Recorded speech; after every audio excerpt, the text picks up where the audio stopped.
درج کی گئی۔ کوٹادو کے اندر ایک FIR درج ہوئی ہے جس میں پولیس نے دہشت گردی سمیت دیگر دفعات کے تحت مقدمہ درج کیا گیا۔ ملزمان نے انتہا پسند سعد رضوی کی تصویر اٹھا رکھی تھی، یہ اس کا متن ہے۔ اس سے پہلے پنجاب سرکار نے ایسا انتظام کر دیا تھا کہ مرید کے واقعے کے بعد تحریک لبیک کو سانس لینے کو جگہ نہیں مل رہی تھی، لیکن اچانک سے لوگ نکل آئے۔ یہ انہونی ہے نا، لیکن اس طرح کی جماعتیں، اس طرح کے لوگ، کنگز پارٹیز اور مذہبی جماعت اور مذہبی کارڈ ہمیشہ سے پلے کیا جاتا ہے۔ لیٹس سی کہ اصل وجوہات کیا ہیں اور کیا لوگوں کو دوبارہ سڑکوں پہ لایا جائے گا اس حکومت کے خلاف، اور کوئی ایندھن بنے گا کسی کی خواہش کا اور استعمال ہوگا ہمیشہ کی طرح، جہاں پاکستان میں 78 برسوں میں ہم نے یہی سب کچھ دیکھا۔ دوستو، آخر میں شہید خامنائی، آیت اللہ خامنائی کی تدفین، امریکی اور اسرائیلی حملے میں شہید ہونے والے ایرانی سپریم لیڈر آیت اللہ خامنائی کی نماز جنازہ میں شرکت کے لیے آنے والوں کی اگر تعداد کی بات کی جائے تو تقریباً 5000 سکولز نے اپنے دروازے کھولے۔ وزارت تعلیم کے مطابق آیت اللہ خامنائی کے جنازے میں شرکت کے لیے آنے والوں کو ملک بھر میں 5000 سکول اور تقریباً 40 سے 50 کلاس رومز کھول دیے گئے۔ آیت اللہ خامنائی کے جنازے میں 100 ممالک کے نمائندے سمیت 1 کروڑ سے زائد افراد کی شرکت متوقع ہے جی۔ اس حوالے سے تہران میں تقریبات کی نگرانی کرنے والے پاسداران انقلاب کے سینئر کمانڈر بریگیڈیئر جنرل حسن نے اپنی اسٹیٹمنٹ میں کہا کہ حکام کو 1 کروڑ 20 لاکھ سے زائد 1 کروڑ 50 لاکھ افراد کی شرکت کی توقع ہے، اور یہ تعداد 2 کروڑ تک بھی پہنچ سکتی ہے۔ میری اپنی بڑی خواہش تھی کہ میں ایران جاتا اور آیت اللہ خامنائی کے اس جنازے میں شرکت کرتا، لیکن ایک تو جی ٹریول کا معاملہ ہے اور پھر آپ کے ویزے کا ایک ایشو بھی ہے، اور یہ سب کچھ جو ہے ایک دم سے حاصل کرنا شاید اتنا آسان نہیں ہوگا۔ ہمارے پاس کون سا جی 11 ارب کا جہاز ہے کہ جس پہ ہم بیٹھیں گے اور چلے جائیں گے، جیسا پاکستان سے پورے کا پورا ایک کنبہ گیا ہے۔ دوستو، آیت اللہ خامنائی کی تدفین کی تقریبات 9 جولائی تک جاری رہیں گی۔ ان کے اہل خانہ کی تدفین کی تقریبات کے جو منتظمین ہیں انہوں نے ایران اور عراق میں کئی تقریبات کا اعلان کیا ہے۔ زائرین کی خدمت کے لیے قائم کیے جانے والے ہزاروں خدمت مراکز، کیمپس، استقبالیہ مراکز کی رجسٹریشن مکمل کی جا چکی ہے۔ 10 لاکھ سے زائد افراد کے لیے رہائش کے انتظامات کیے گئے، اور تہران کے مرکزی علاقوں میں ہجوم کی روانی برقرار رکھنے کے لیے ایک خصوصی جو راہداری ہے، شہری راہداری منصوبہ بھی تیار کیا گیا ہے۔ اہم سوالات تقریبات کے حوالے سے تفصیلی اعلانات کے باوجود کئی اہم سوالات جو ہیں وہ تاحال جن کا جواب ابھی آنا باقی ہے۔ سب سے اہم سوال یہ ہے کہ ایران کے تیسرے رہنما مجتبیٰ خامنائی اپنے والد کی تدفین کی تقریب میں شرکت کریں گے یا نہیں۔ اور دوستو، یہ بھی واضح نہیں ہو سکا کہ آیت اللہ خامنائی کی جو نماز جنازہ ہے اسے کون پڑھائے گا، اور یہ بہت اہم سوال ہے کیونکہ یہ صرف نماز پڑھانا، نماز جنازہ جو ہے وہ پڑھانے کی بات نہیں ہے، بلکہ اس کی اپنی ایک سیاسی اہمیت ہے، اور اس تناظر میں بھی اس کو دیکھا جائے گا، اور اس کا بھی تک اعلان نہیں کیا گیا۔ دوستو، اگر مجتبیٰ خامنائی کئی ماہ کی غیر حاضری کے بعد عوامی منظر پر آتے ہیں اور نماز جنازہ کی امامت کرتے ہیں تو اس کی مختلف سیاسی اور معنی اخذ کیے جا سکتے ہیں، تاہم علی خامنائی کی وصیت کے مندرجات سرکاری طور پر انضمام پر نہ آنے کے باعث اس حوالے سے فی الحال یقین کے ساتھ کچھ نہیں کہا جا سکتا۔ اور مشہد کے امام جمعہ احمد علم الہدا نے گزشتہ ماہ کہا تھا کہ ہمیں علی خامنائی کی وصیت کے مندرجات کے بارے میں کوئی معلومات نہیں، اور وصیت ان کے بیٹوں کے پاس ہے۔ تدفین کی تقریب کیسے منعقد ہوگی؟ 4-5 جولائی عوامی الوداع کی 2 روزہ تقریب ہے۔ 6 جولائی تہران میں جنازے کا جلوس ہے۔ 7 جولائی قم میں جنازے کا جلوس ہے۔ 8 جولائی نجف اور کربلا میں جلوس ہے، اور 9 جولائی مشہد میں تدفین ہے۔ اور خامنائی کی تدفین شمال مشرقی شہر مشہد میں واقع اہل تشیع کے 8ویں امام رضا کے مزار کے قریب جو ہے وہ کی جائے گی۔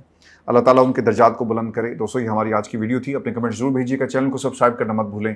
اجازت دیجیے، اللہ نے کے بعد۔